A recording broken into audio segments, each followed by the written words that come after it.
All right, 10.8 is going to be a continuation of our laws of logarithms. We're going to talk about three particular properties today. First one's called the powering property of logarithms. This one's something that when you go into pre-calc, you're going to, and beyond that, that you'll use a bunch. This is whenever you deal with logarithms, this is kind of the big dog rule that you'll come across a lot and you'll use a lot, especially for solving equations. So if I have a logarithm log base b of m raised to some exponent, so unlike the earlier one where we had the base and the argument matching, the two pieces here matching, well, now they don't. Well, when you have that, essentially what happens is it kind of looks like this exponent.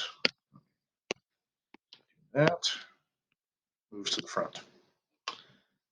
And you get this. Now, you write the absolute value of m because now if m was a negative number raised to a even exponent, then it would work. So, we look at this here. This is supposed to be absolute value, but you're not going to typically see that written too much, although it should be. Let's go through why this thing works. So I'm going to do a little proof here. So I'm going to take, without the exponent, I'm going to say, and I changed the base to a. It doesn't matter whether it's a, b, q. It doesn't. That's inconsequential. So I set x equal to some logarithm where the base and the argument are the same. I then took and switched that into exponential form. So a to the x is equal to m. Then I did, it's like squaring both sides, all right, or cubing both sides. I raised both sides to the nth power. So I would have that. Then I did a logarithm and I chose log base a so that these two things would match. So I'd be able to use a property from the previous section.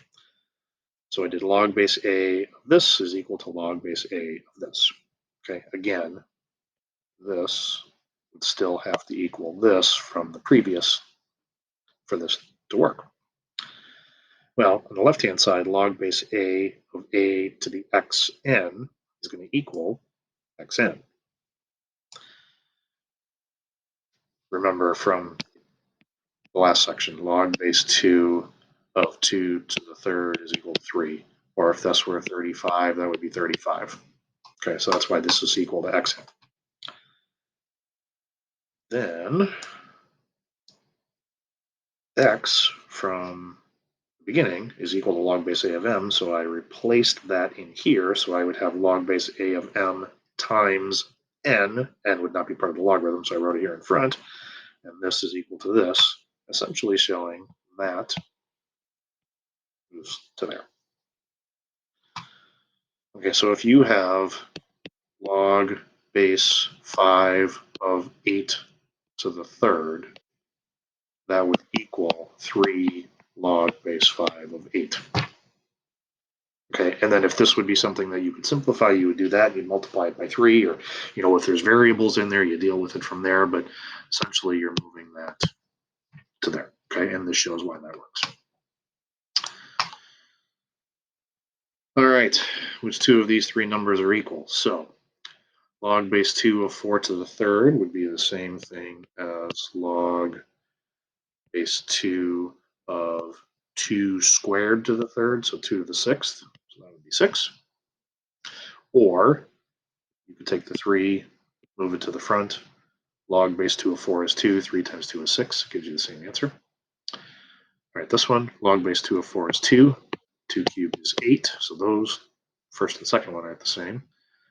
And this one being 3 times log base 2 of 4. Log base 2 of 4 is 2. 3 times 2 is 6. So that one are the same. All right, if each side of an equilateral triangle is log base 7 of 10, find Q if log base 7 of Q is the perimeter. All right, so you've got an equilateral triangle, all three sides, same length, so log base 7 of 10. So that means the perimeter would be that plus that plus that, so that'd be 3 times log base 7 of 10. That would equal log base 7 of q. Now I'm going to do the opposite of what I talked about here on this number 1 or on the previous one. I'm going to take this and I'm going to move it back up there. So log base 7 of 10 cubed is equal to log base 7 of q. So 10 to the third is equal to q. So q is 1,000.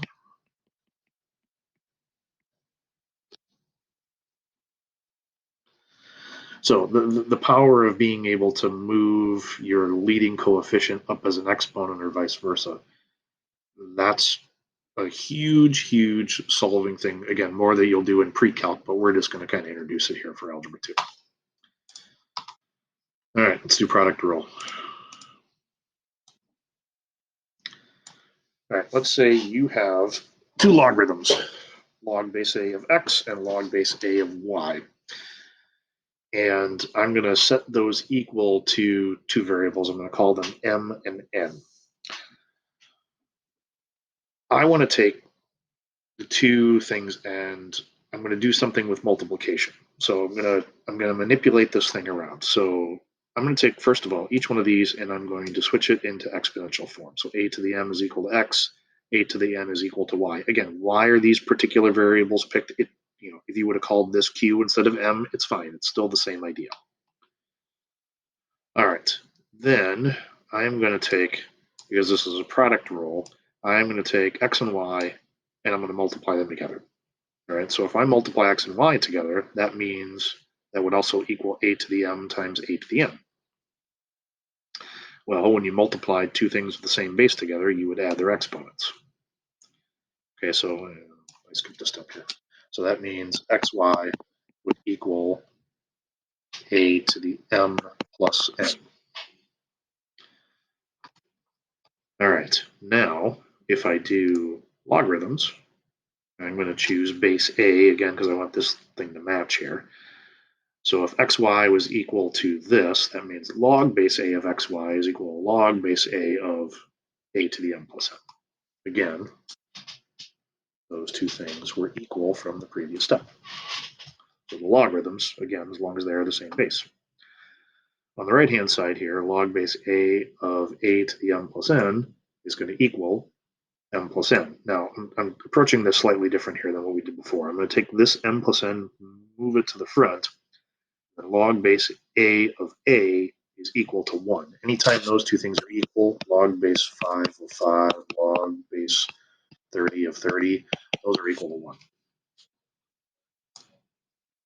Okay, so that means m plus n is equal to log base a of xy. Well, m from the first step was log base a, and n was log base a of x, excuse me, and n was log base a of y. So now, with that being 1 times that, I replace the m with that, replace the n with that, and I've shown that if I take inside of a logarithm and multiply two things together, or multiple things after that, I can split that into multiple logarithms with addition. So notice that log of xy does not equal log of x times log of y. It ends up equaling log of x plus log of y, basically because of the properties of exponents like we have here. Okay, so it does equal that when it's adding. Big mistake that a lot of people, you're not distributing in a logarithm. This is not 3 times xy, all right? This, you're using this piece, it's not a number, okay? So you don't treat it like a number. Okay, so there's the property there. Mn and b need to be positive numbers, and b cannot be 1. You can't do the logarithm of with a base of 1. It has to be something besides 1.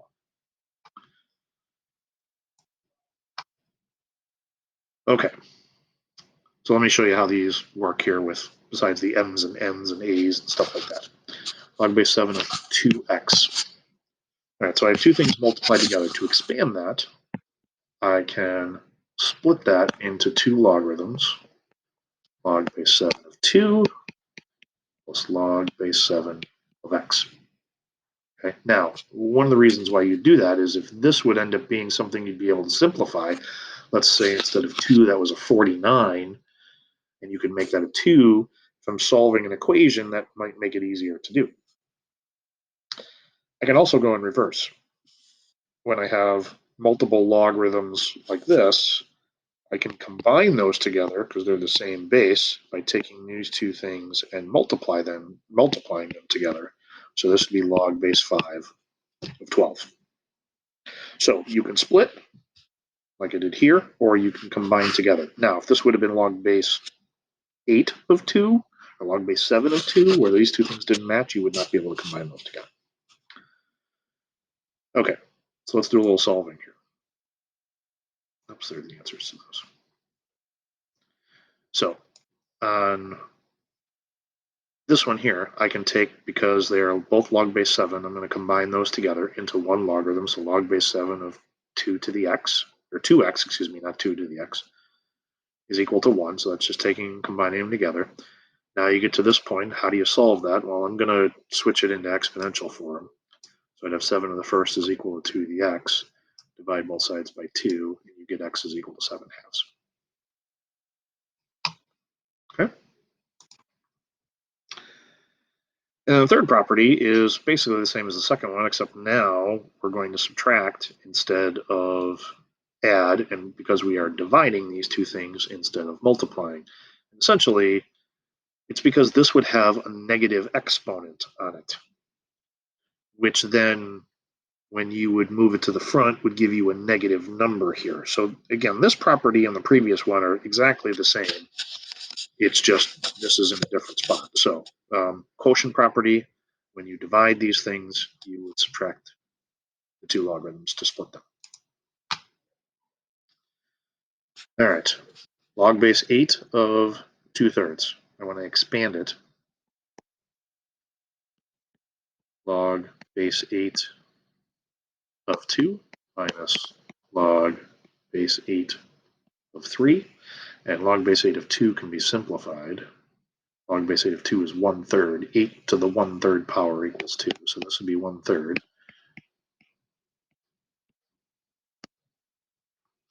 So that would be the answer on that one. This one, I would, again, because I want to put this into one logarithm and it's subtraction, same bases, I can combine that together by dividing the two things. So this would be log base 6 of 42 divided by 21, and 42 divided by 21 is 2. That can't be simplified.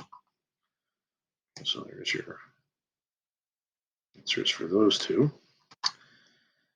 And then on the last one here, I'm going to do the same thing I kind of did on the previous page. I'm going to take these two things and combine them together. So now it'll be that. And then switch it into exponential form and solve for x by multiplying both sides by 3. 32 times 3 will give you 96. Okay, last quick thing here. Let's say I had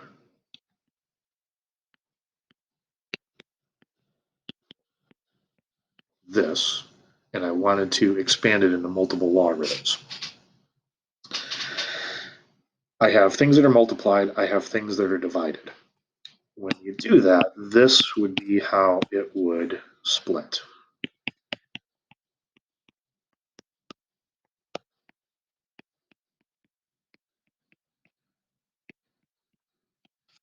It would be that, okay? So anything that's in the numerator essentially has a positive in front of it, and anything that comes from the denominator would have a negative. So I can split this. It doesn't just have to be two pieces. It could be 3 or 4 or 5 or 10.